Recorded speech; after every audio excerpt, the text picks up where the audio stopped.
All right. That's the way it's gotta be. Hi. Hi. Would you like to sit down? No, I'll stand. Okay. So you have to be a little intimidating, I would suspect. We've come over from Spokane, Washington. There are plenty of 4th District people in the room today. Half of us are an organization called I Did the Time. We're former offenders Really? who have done our time, and we are looking to advocate for more opportunities for us for jobs and housing. And we represent over 100 people in Spokane, family members and former offenders, as well as 32 organizations that are involved in the Smart Justice Coalition. You heard of the Smart Justice Coalition in Spokane? No. Okay, it's a big deal. Okay. And the rest of us are the Eastern Washington MSW program, 2nd-year students. They're about to be Masters how of Social exciting. Work. Yes, and That's I was my alma mater. right.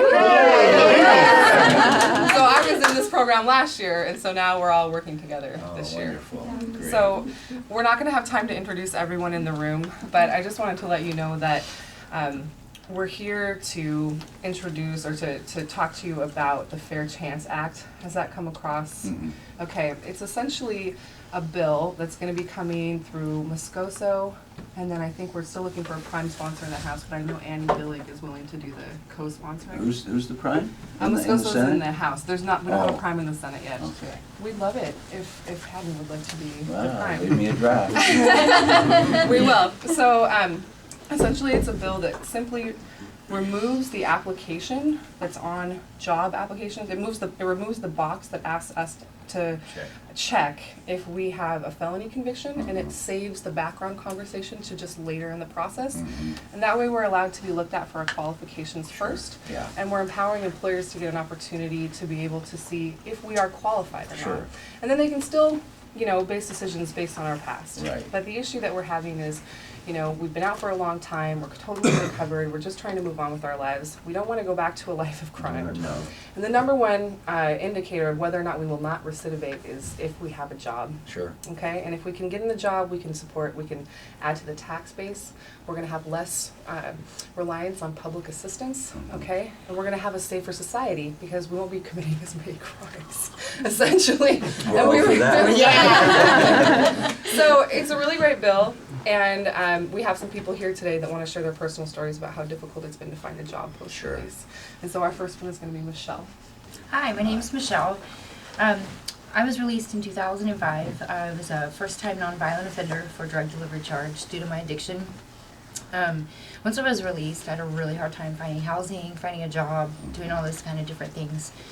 I went back to school. I got a degree in social services, but I still couldn't find any work.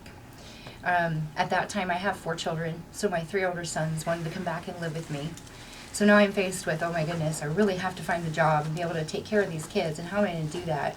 So I would apply, and I would apply, and I would apply, and I would either not get a response, or if I did, it would be that you're qualified, but you're disqualified due to your record. So it's an issue that's kind of ongoing. Since that time, I was able to find a job, which has been a really great thing for me, and that's why I want to speak out for other people who can maybe not get a job, but I can't move forward. I'm kind of topped out. I can't further myself anymore because of my record. And I think that that's just something really important. I think that what people probably need to hear is the struggles that you go through when you're done living that kind of life and you want to recover, and you can't, you're torn between that decision of how do I stay on the right track, but I don't have any opportunity. So in order to feed myself and my family, you walk that fence. So what am I going to do? Am I going to go back? Am I going to do this? So I just really want to encourage you to be able to support that so that we can be out public assistance, so that we can get a job, so we can teach our children something different as well. So that's pretty much my story. Do you know what committee the bill was referred to in the House? It's going to be Is it Judiciary? I heard something about the Commerce It's going to Committee be Commerce. too, It's going to be, that was the LFO bill. It's going to be Commerce in the Senate, and Moscoso's bringing it in. I can get you this information. Commerce Committee. I think it's the Commerce. There isn't a Commerce Committee in the House, though, is there? I'd have to Dr. look. Loke? There's so many. They And change them every year. Billig will No. will Yeah. co-sign. So, but in the Senate, we're really trying to get Baumgartner on our side because it's going to be coming through, and he just became the committee chair. So, we were there today trying to educate him on sort of what's going on, and his legal aid is who we got to, legislative aid is who we got to speak to. So. Sure. Was it Joe or I think That's Nicole. Nicole. He has a new gal. Oh, yeah, the session aide. Yeah. So, we have one more story. Okay. If that be okay, and this is Well, from you- Justin Pimsongwan from the 4th District. And Yeah, he has I live talked off to of Padden Barker a couple Road. Oh, so and- do I. Yeah, I do. I live off of Barker and Euclid, and times. So I cool. am, yeah, and I'm an ex-offender, and I was a recidivist. I was in and out of the system for a long time, from a real young age. Yeah. And when I became, legal age to work, I tried to get a job, and I was fresh out of prison. I was 20 years old, and I tried to get a job, and I couldn't get a job, and I went back, and there wasn't even programs in prison that like helped me rehabilitate, so I ended up coming right back. And I recidivated until 2011. I caught my last case in February, and I'm 31 years old, and so in 2011, I went to prison and I got out, and I got out in 2012, and my PO said, look, you got to get a job, and I said, okay, I'm gonna look for a job. And I didn't get a job right away, and I didn't have a lot of qualifications because I did a lot of time Sure. over the years, Yeah. and I didn't have work history, and I tried, and he told me if I didn't have a job by the end of the month, that pretty much I was gonna have to do community service for 24 hours a week for free, and still have to find a job, or else I'm gonna get another 24 hours What was next the week. logic behind that? So he's keeping me That's busy. 20. He doesn't want no free time, right? Okay, gotcha. So keeping me busy, working for free, and now it's twice as hard to find a job because half my week is spent working. Sure. So it was really a challenge for me, and it got to the point where I was so desperate, I tried to start my own business, and I did, and I started it, and it didn't last because about a year into the business, after I acquired a couple of vans and like started to grow, my PO said that they couldn't track my hours, and so that I needed to go get a regular job for minimum wage or I would have to do community service again, because they couldn't track my hours, but I was paying my bills with my job, and they discouraged me from being a small business owner, and I had to get another job, and I applied for Washington Cannon, and I got the job, but now. All these folks, a lot of them have degrees, and they can't get jobs. I mean, in their fields, they can't get a job with a degree in a social work or whatever.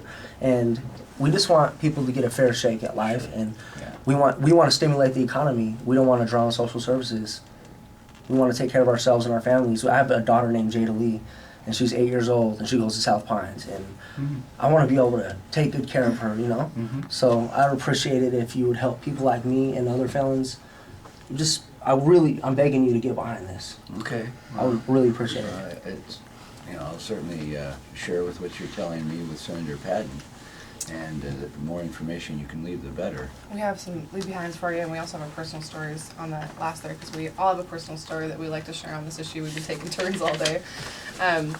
But, the big thing is, Chance says in his story that we can't change our past the same way we can't change the color of our skin. And so at some point in time, Yeah.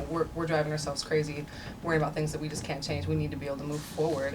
Sure. And the bottom line is it's good for everyone. Yeah. And there's an estimated $65 billion lost every year in our GDP because ex-offenders can't break in. Mhm. And I just want you to know that we're not trying to get ex-offenders hired.